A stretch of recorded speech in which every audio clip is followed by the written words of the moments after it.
Caros cursistas, sejam bem-vindos à primeira videoaula da disciplina Trabalho Escolar e Teorias Administrativas da Rede ETEC, Profuncionários do Centro de Educação à Distância do Instituto Federal do Norte de Minas, curso técnico em Secretaria Escolar. Sou o professor William Tonelli e estarei com vocês ao longo desta disciplina. Sou bacharel em Administração, com pós-graduação em Gestão e Educação à Distância e mestre em Desenvolvimento Social. E possuo grande experiência em processos administrativos, consultorias e docência. Ao longo da nossa disciplina, é de suma importância que vocês acessem diariamente o ambiente virtual. Participem dos fóruns propostos e busquem interagir com seus colegas de curso. Façam também a leitura do caderno didático e de todos os materiais complementares que estarão disponíveis no ambiente virtual. O material didático que já está disponível no ambiente virtual, juntamente com as duas videoaulas, terão como objetivo de auxiliar a todos vocês na compreensão e aprofundamento dos conteúdos que o acompanharão ao longo de todo o curso. A nossa preocupação com essa disciplina é basicamente de analisar as diversas abordagens da prática administrativa dentro das organizações, focalizando em particular aquelas desenvolvidas dentro da escola. É verdade que a escola, como qualquer outra organização, precisa ser administrada visando cumprir da melhor maneira possível a sua função social. Todavia, também é verdade que essa administração não deve ocorrer de forma igual àquelas exercidas em outras organizações, como, por exemplo, as indústrias, devido à natureza e à finalidade muito mais ampla do trabalho que é executado nas escolas, o qual consiste em contribuir para um processo formativo dos indivíduos, um processo sistematizado, produzindo e veiculando um conhecimento que tem origem nas relações sociais muito mais amplas. Nesse sentido, é preciso reconhecer que a escola realiza ações que lhe conferem grande especificidade. Por outro lado, é importante que a escola considere, no desenvolvimento das suas atividades, elementos das diversas teorias administrativas, extraindo de cada uma delas aspectos que possam ajudá-la a melhorar a organização do seu próprio trabalho. Veja que a análise de questões como essa pode ampliar a sua percepção a respeito da função social que a escola tem, bem como da contribuição do trabalho que você realiza na execução dessa função. Nós acreditamos que, sem dúvida, o seu conhecimento prévio e a sua experiência no trabalho da Secretaria Escolar serão muito úteis, e relevantes para acrescentar novos elementos no diálogo que pretendemos construir com cada um de vocês. Lembrem-se, então, que é muito importante articular teoria e prática durante o estudo desses e dos demais módulos do curso de vocês. Afinal, nossa vida é simultaneamente ação e reflexão. Então vamos lá, buscar aprimorar todo esse nosso conhecimento sobre a disciplina Trabalho Escolar e Teorias Administrativas. Desejo a vocês um excelente aproveitamento de estudo. Nós vamos iniciar então os nossos trabalhos, a nossa aula, falando um pouquinho sobre a concepção de educação, a relação escola-sociedade como ponto de partida e de chegada. Nós podemos verificar que a educação é gerada como prática social dentro da necessidade da sociedade local, pois nem sempre o que atende à nossa necessidade pode satisfazer as necessidades de outra localidade, de outra cidade ou de outra região. Cada povo tem a sua própria característica e por esse motivo a escola precisa construir a sua própria história a partir de uma ação conjunta dos seus atores. Uma das principais concepções de educação estão vinculadas a dois grandes paradigmas, o paradigma do consenso e o paradigma do conflito. O paradigma do consenso, diante de várias teorias que explicam a educação, ele destaca-se aquela vinculada ao funcionalismo, de caráter muito conservador. O funcionalismo percebe a sociedade como várias partes interdependentes, que desempenhando as suas funções específicas, devem ajudar na manutenção do equilíbrio social, preservando assim as estruturas sociais e não somente o indivíduo. E nessa visão, a educação é concebida como um fator de equalização social, vinculada ao paradigma do consenso no século XX, nas primeiras décadas do século XX. Dentro dessa concepção, a educação escolar era vista como a salvadora de todos os problemas sociais. Para o teórico Émile Durkheim, a educação apenas vai alcançar os seus objetivos plenos se for realizada de acordo com os interesses da sociedade, se for realizada de acordo com os interesses que a sociedade estabelece como condições necessárias à sua própria manutenção. Nesta visão funcionalista, a educação é reduzida a um mecanismo adaptativo do homem ao meio, do homem à sociedade, restringindo-se então à mera transmissão de conhecimentos, fazendo com que tradições, as regras sociais, sejam defendidas com o objetivo de manter esse equilíbrio social.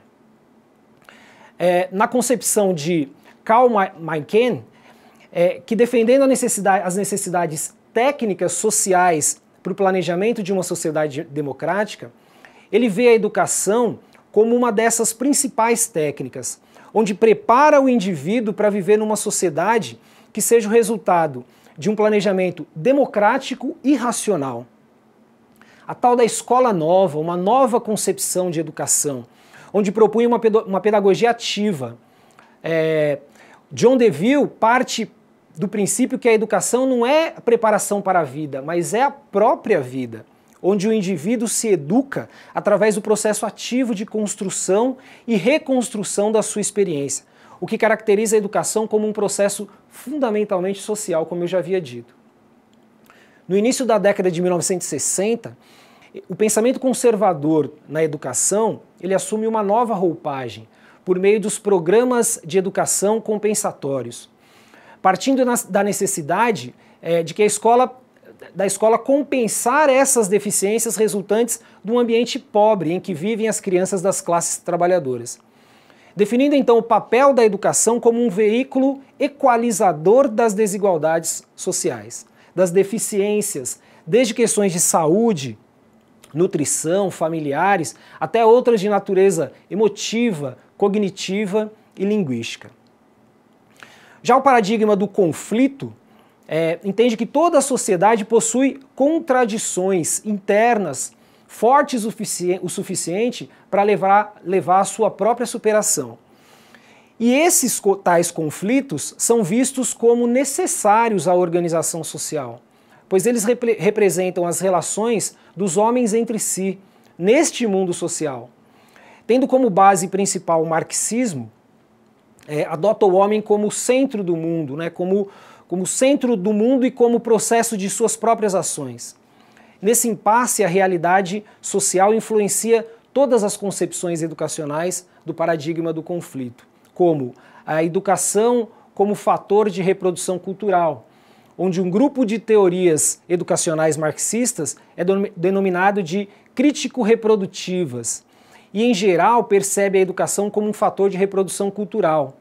Um outro aspecto, a educação como fator de resistência à transformação social.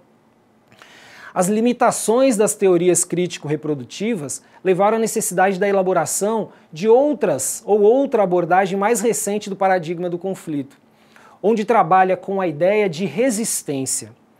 Resumindo então, o paradigma do conflito, ele enfatiza as tensões e oposições existentes entre professores e estudantes. O paradigma do consenso enfatiza os valores comuns e a cooperação entre professores e alunos, de modo que a escola funcione como um elemento de integração e continuidade entre as gerações. O papel da escola, a escola ela deve lidar com visões de mundos diferentes, quando em um espaço de aprendizagem um respeita o outro. Todos devemos opinar de acordo com as nossas crenças, com as nossas religiões, os nossos costumes, os nossos hábitos, com a nossa cultura. O papel da escola é desenvolver a autonomia dos seus funcionários e saber que incentivar a cidadania é muito mais do que participar da escola, e sim respeitar e conviver com as diferenças de cada um desses membros. A escola tem que integrar todos em um objetivo muito maior, que é a educação de qualidade. Porém, nós conseguiremos isso quando a escola conseguir desenvolver em todos o respeito para com o próximo, né, e com o mundo em que vivemos, quando tivermos um pensamento mais social e menos individual. Participem da sua escola de forma ativa, né, criando, inovando, discutindo, transformando, sendo agentes de mudança, ok? Um outro aspecto importante da nossa disciplina é verificar as organizações como características fundamental desta nossa sociedade moderna. Os seres humanos, historicamente, vivem e convivem em grupos, em uma sociedade muito bem organizada, muito bem estruturada. Ao longo dos tempos, sofreram processos de mudança que fizeram com que nós reagíssemos e nos adaptássemos a esses novos conceitos. A evolução desses grupos é um elemento fundamental para o surgimento da organização que nós conhecemos hoje. Com as organizações escolares não foi nada diferente, pois essas também tiveram necessidade de procurar e acompanhar essas mudanças de forma geral. Em decorrência da especificidade da sua atuação, as organizações escolares atuam no processo de socialização das pessoas de modo a formá-las com autonomia, crítica, reflexão, para desenvolver os papéis que elas assumirão em outras organizações e na própria sociedade como um todo, na perspectiva de contribuir para a transformação desta mesma sociedade. A sociedade que não valoriza os seus professores se torna egoísta, selvagem, deseducada, sem princípios, sem valores e, o pior, sem conhecimento e desumana. Entendo que em determinados momentos fazemos críticas a todo o sistema, porém deixamos de realizar o nosso papel como ser social. Devemos mediar e disseminar esse conhecimento utilizando métodos, técnicas, ferramentas capazes de ensinar de formas diferentes aquelas convencionais utilizadas. Porém, para que isso possa ser efetivo, nós devemos sair da nossa zona de conforto e colocar em prática as ações de mudança, os processos de mudança. O papel da escola não é repassar somente conteúdo, e sim transformar o aluno através de todo esse complexo educacional. O trabalho desempenhado na escola depende da participação dos diversos grupos que a compõem. Portanto, ela é uma organização e precisa desempenhar sua função social, que é a de formar indivíduos com uma visão crítica, democrática e emancipatória. O homem é um ser social, portanto necessita dessa socialização, necessita de socializar-se. O homem também é limitado e precisa cooperar com seus pares para que também possa alcançar os seus objetivos. Nós precisamos entender também como surgiram as organizações no mundo moderno. Através da evolução humana, houve a necessidade do homem se organizar para a delimitação de bens patrimoniais, territoriais, onde surge a forma organizacional, política, como o Estado, por exemplo. Com o surgimento dessas muitas transformações e mudanças no mundo, e principalmente as relacionadas à tecnologia, fizeram com que as organizações assumissem essas mudanças, inclusive dentro das próprias escolas. As organizações serviram para que o homem buscasse soluções coletivas para os seus problemas. Mas é uma pergunto para vocês agora, mas qual é mesmo o conceito de organização? Vocês sabem? As organizações constituem sistemas complexos que interagem constantemente com outros sistemas e com grande complexidade. Organização é então uma forma de se estruturar a fim de alcançar objetivos específicos que nós almejamos. É sistematizar para uma melhor integração, para uma melhor interação e resolução dessa organização. Antes de conceituar então essas organizações, é interessante entender por que existem, né? Por que essas organizações existem. E o Coelho, um autor da administração, afirma que as organizações existem pois todos nós precisamos de bens e serviços para viver. E são essas as organizações as responsáveis por produzir esses bens e serviços. Portanto, as organizações existem, então, para atender às necessidades e desejos da sociedade e do mercado. Sobre a origem das organizações, o próprio Coelho fala que, na antiguidade, roupas e outros produtos eram produzidos dentro da própria casa, para os seus moradores. Apenas os excedentes eventuais eram trocados entre os vizinhos numa praça, na cidade, ou na aldeia onde eles viviam. Alguns povos da antiguidade, como os fenícios, por exemplo, destacaram-se intensificando as trocas e com isso estimularam a produção de bens destinados especificamente à venda. Essa atividade, de fins econômicos, chamada de comércio, expandiu-se com extraordinário vigor. Nem sempre houve a necessidade de se juntar pessoas e recursos a fim de produzir bens e serviços para atender a sociedade. Contudo, nos tempos contemporâneos, as organizações ganharam complexidade, se tornaram grandes e volumosas. As organizações, então, se expandindo e melhorando a cada dia, impulsionadas pela alta competitividade, pela exigência da sociedade também, do mercado consumidor. As organizações existem também para servir às necessidades e desejos das pessoas, dos consumidores. Essas entidades são planejadas, organizadas, dirigidas e controladas por administradores, por gestores, por meio da administração. E é na organização que o administrador nasce e se desenvolve. Então vamos retomar um pouquinho sobre os conceitos de organização. Porque é importante que nós destaquemos a diferença entre organização e estrutura organizacional. Organização é a união de pessoas, de ideias, de ideologias, recursos, para que nós possamos atingir determinados objetivos.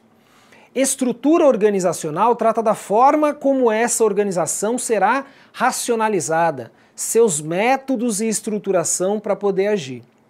Segundo Cury, a organização é um sistema planejado de esforços cooperativos, no qual cada participante tem um papel definido a desempenhar e deveres e tarefas a executar. Um outro conceito de Meirelles e Paixão, eles falam que a organização é um artefato que pode ser abordado como um conjunto articulado de pessoas, métodos, recursos materiais, tudo isso projetado para um dado fim, e balizado por um conjunto de imperativas determinantes, crenças, valores e culturas. A organização pode ser vista também segundo a forma de como ela dispõe um sistema para atingir os resultados pretendidos. Normalmente é formado por uma, duas ou mais pessoas que executam funções específicas de modo controlado, coordenado, com a missão de atingir um objetivo em comum com eficiência e eficácia. Podemos falar também de organização escolar, organização empresarial, organização pessoal, organização de eventos, organização doméstica, são todos exemplos de organizações.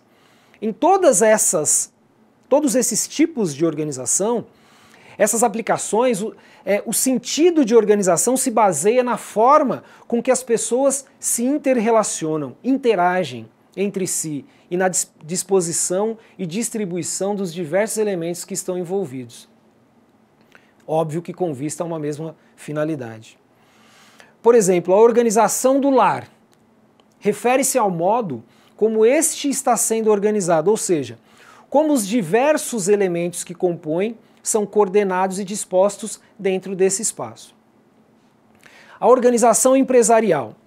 Como eu já disse em administração de empresas, entende-se por organização uma entidade social formada por duas ou mais pessoas que trabalham de forma coordenada em determinado ambiente externo visando um objetivo coletivo.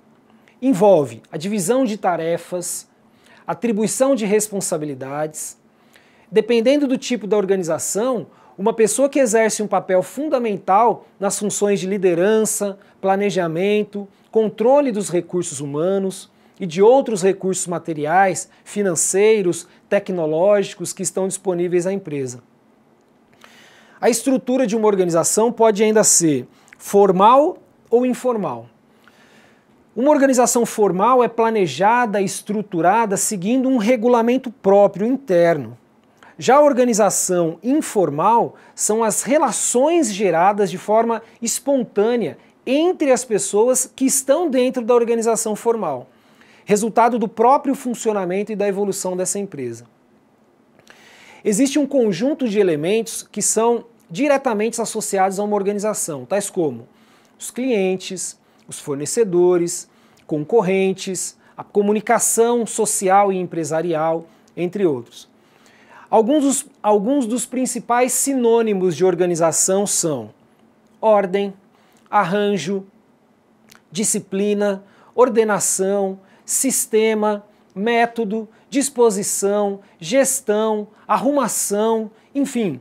Percebam que esses conceitos são sinônimos que podem ser aplicados em qualquer tipo de organização, seja uma indústria, um comércio, uma escola ou organização do nosso lar. Enfim, as organizações ainda podem ser públicas ou privadas, podem ser de pequeno, médio ou grande porte, de participação obrigatória ou voluntária, podem ser econômicas, políticas, religiosas, educacionais, pode ser de produção, indústria ou de serviço, de associações de benefício mútuo ou empresas comerciais. As organizações podem ser classificadas de diversas formas, conforme a proposta dos autores, que as discutem. Tem um autor que chama Etzioni, e ele fala assim, e essa definição que eu vou falar para vocês consta lá no caderno didático de vocês. Esse autor classifica as organizações como coercitivas, utilitárias ou voluntárias. Vamos ver como nós podemos compreender essas classificações.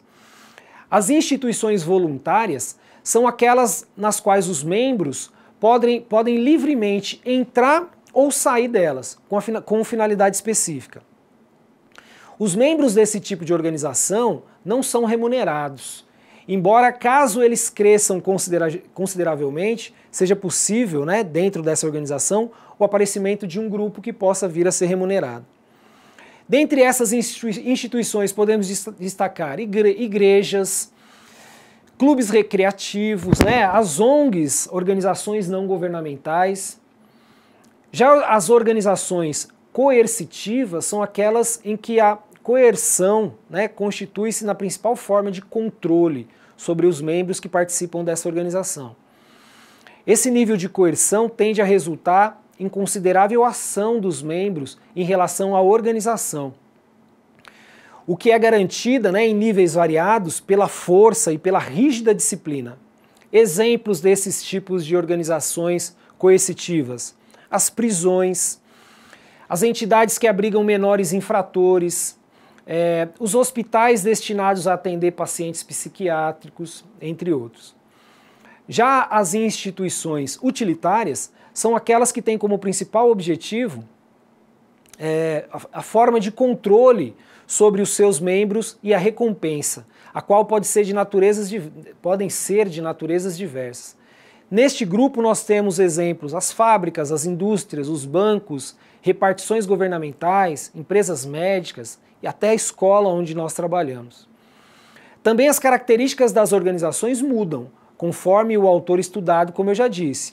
Um outro autor chamado Schein, ele diz que entre as principais características nós podemos destacar constante interação com os ambientes, múltiplas funções e objetivos, presenças de vários subsistemas interdependentes em interação dinâmica dentro desse conjunto organizacional, existência dentro de um conjunto de meios ambientes dinâmicos, presenças de vários elos entre a organização e os seus ambientes, ausência de autossuficiência e de independência dentro dessas organizações.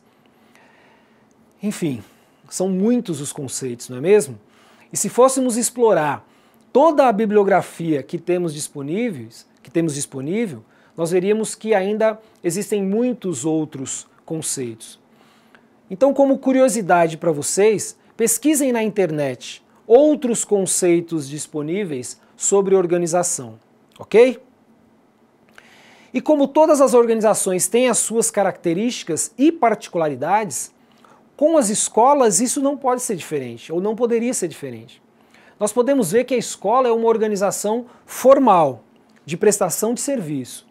E sendo assim, reconhecemos que trabalhamos para um público, ou para alguns públicos que se beneficiam do nosso trabalho. Por esse motivo, nós devemos desempenhar nossas funções com ética, com transparência. Mas por que as escolas, então, são diferentes das demais organizações? Um dos fatores que diferem as escolas das demais organizações são porque ela trabalha para o desenvolvimento de pessoas e para que essas pessoas adquiram conhecimento, adquiram competência em toda a sua integralidade, para desempenhar os seus papéis que vão assumir, né, em outras organizações e na sociedade como um todo. A partir daí, ela poderá contribuir para a transformação dessa sociedade. Mas essa especificidade da organização educacional é definida por alguns fatores que a torna singular e diferente das demais, diante de qualquer outra organização ou de outra organização social. Esses fatores são a finalidade, qual a finalidade da escola, estrutura pedagógica, as relações internas ou externas, o resultado de produção. Cabe também à escola promover o desenvolvimento de capacidades cognitivas, operativas e sociais dos alunos por meio de conteúdos sistematizados. Propiciar condições para fortalecer essa subjetividade e identidade cultural das pessoas. Preparar para o trabalho e formar para uma sociedade tecnológica e do conhecimento. Formar para a cidadania crítica sujeitos que possam interferir nesta realidade, visando transformá-los e não apenas integrá-los ao mercado de trabalho. Desenvolver a formação dos indivíduos para valores éticos, qualidades morais, traços de caráter, atitude de convicções humanitárias de solidariedade. Ainda para alguns autores, a produção na escola não está definida na padronização, mas na produção de seres emancipados, seres autônomos, e na produção da igualdade e da justiça social. Moçada, muito bem. Nós vamos, a partir de agora, falar um pouquinho sobre as teorias administrativas e as suas principais características. Nós veremos também que essas teorias administrativas, elas vão se dividir em abordagem. A primeira abordagem, chamada de natureza prescritiva e normativa, ou seja, ela vai explicar o funcionamento das organizações, como que as organizações funcionam.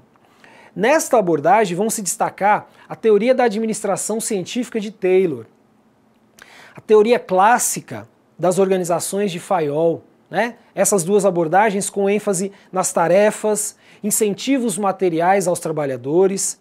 O homem era um ser isolado, né? E o foco na máxima eficiência. Outra abordagem dentro dessa característica é a Escola das Relações Humanas de Elton Mayo, esta já com ênfase nas pessoas, não incentivos sociais e salariais, mas sim incentivos sociais e simbólicos. O homem era visto dentro dessa abordagem como um ser social, que reage como um membro, fazendo parte de um grupo. E o foco dessa abordagem na satisfação do trabalhador. Vou tentar descrever um pouquinho mais dessas teorias para vocês, começando pela administração científica, que é um modelo de administração criado pelo americano Frederick Winslow Taylor no final do século XIX, início do século XX, e que se baseia na aplicação do método científico da administração com o intuito de garantir o melhor custo-benefício aos sistemas produtivos que existiam naquela época. O Taylor procurava uma forma de elevar os níveis de produtividade, que até então eram muito baixos, conseguindo que o trabalhador produzisse mais num tempo muito menor, sem que os custos de produção fossem elevados. Isso também é o sinônimo de produtividade, tá? Dessa forma, ele observou que os sistemas administrativos da época eram muito falhos ou praticamente inexistentes. Não existia padronização dos métodos de trabalho. Havia um desconhecimento por parte dos administradores do trabalho do operário. Os administradores ou gestores não sabiam o que os trabalhadores faziam. E a forma de remuneração utilizada foram as principais falhas estudadas por Taylor. Dessa forma, em 1903, ele publica o livro chamado Administração de Oficinas, onde ele expõe pela primeira vez todo o seu estudo, toda a sua teoria. O Taylor propõe, nesses estudos, a racionalização do trabalho por meio do estudo que ele chama do estudo dos tempos e movimentos. Para ele, para o Taylor, o trabalho deveria ser decomposto, analisado e testado cientificamente. E deveria ser definida uma metodologia a ser seguida por todos esses operários, com a padronização dos métodos e das ferramentas. O Taylor queria que todos os trabalhadores executassem as tarefas de forma idênticas, de forma padronizada. Os operários deveriam ser escolhidos, segundo Taylor, com base em suas aptidões para a realização de determinadas tarefas, o que ele chama de divisão do trabalho. E aí sim, treinados para que eles executassem da melhor forma possível e em menos tempo. O Taylor também defende que a remuneração do trabalhador deveria ser feita com base na produção que ele alcançasse, pois desta forma ele teria um incentivo para produzir mais, ou seja, quem produzisse mais, recebia mais. A teoria proposta por Taylor, e que causou uma verdadeira revolução no sistema produtivo daquela época, seguiu sendo aperfeiçoada ao longo de todos esses anos, apesar de muitas das críticas que ele recebeu também ao longo de todo o século passado, e sem dúvida a precursora das teorias da administrativa. Taylor hoje é conhecido como o pai da administração moderna. Temos também a teoria clássica da administração de Fayol, ou também chamada administração industrial e geral, editada em 1916, caracteriza-se pela ênfase na estrutura organizacional. O Taylor estava focado nas tarefas do trabalhador. Fayol está pensando na estrutura organizacional, da visão do homem, que ele chama de visão do homem econômico, e pela busca da máxima eficiência organizacional. Também é caracterizada pelo olhar sobre todas as esferas operacionais e gerenciais, bem como na direção de aplicação do topo para baixo, da gerência para a produção. Segundo um autor da administração chamado Hidalberto Chiavenato, o Fayol procurou dividir as empresas em 6 funções básicas. Funções técnicas que estão relacionadas à produção dos bens e serviços da empresa, função comercial relacionada com a compra e venda de produtos, financeira relacionada a todo o capital da empresa e a gerência, segurança relacionada com a proteção e preservação dos bens patrimoniais e das pessoas, funções contábeis relacionadas com inventários, registros, balanços, custos e estatísticas. E função administrativa, relacionada com a integração dessas outras 5 funções que eu acabei de falar para você. Ainda para o Fayol, toda a organização está centrada, como eu disse, em funções administrativas que coordenam as demais funções da empresa. E o Fayol tratava essas funções como planejar, ou seja, estabelecer os objetivos da empresa, especificando a forma como eles iam ser alcançados. Organizar, que é a forma de coordenar todos os recursos da empresa, sejam eles humanos, financeiros, materiais, e alocando todos esses recursos da melhor forma, segundo o planejamento que havia sido estabelecido. Comandar, fazer com que os subordinados executem o que deve ser feito, e essa função também pressupõe que as relações hierárquicas sejam claramente definidas. Quem manda e quem obedece. Coordenar, que é a implementação de qualquer planejamento, seria inviável sem a coordenação dessas atitudes de esforço de toda a empresa. E controlar, que é estabelecer padrões, medidas de desempenho que permitam assegurar que as atitudes empregadas são as mais compatíveis com o que a empresa espera ou almeja. A terceira escola, que é a escola das relações humanas, que tem como ponto de partida as experiências de uma fábrica americana chamada Western Electric, do estado de Illinois, mais especificamente num bairro chamado Hawthorne. Tanto que essa experiência ficou conhecida como experiência de Hawthorne, localizada em Chicago, e essa experiência ocorreu em 1927, começou em 1927. O objetivo da ação administrativa, segundo o Elton Mayo, e a teoria das relações humanas, é conseguir a integração das pessoas e a coordenação das suas atividades. Dessa forma foram elaborados 4 princípios que são frequentemente citados e que tratam da evolução da teoria das organizações. Contato direto, as pessoas que trabalham próximas, perto, seja no sentido horizontal ou vertical, devem estreitar contatos para melhor coordenação. Planejamento, as pessoas que exercitam um trabalho ou exerciam um trabalho devem estar envolvidas nesse trabalho. Desde o momento do planejamento e não só quando esse trabalho já terminou. Isso permite motivar o trabalhador. Relações recíprocas, todos os elementos de um dado conjunto devem estar estreitamente relacionados. Processo contínuo da coordenação. Toda decisão é um momento de um processo. Ok? Galera, chegamos então ao fim da nossa primeira videoaula da disciplina Trabalho Escolar e Teorias Administrativas. Gostaria de lembrá-los, a partir de agora, para que vocês acessem, sempre que possível, o seu ambiente virtual, interajam e participem dos fóruns de discussão, né, realizando as atividades que estão propostas ou que foram propostas lá para vocês. Encontro vocês na nossa próxima videoaula. Forte abraço, bons estudos, fiquem todos com Deus.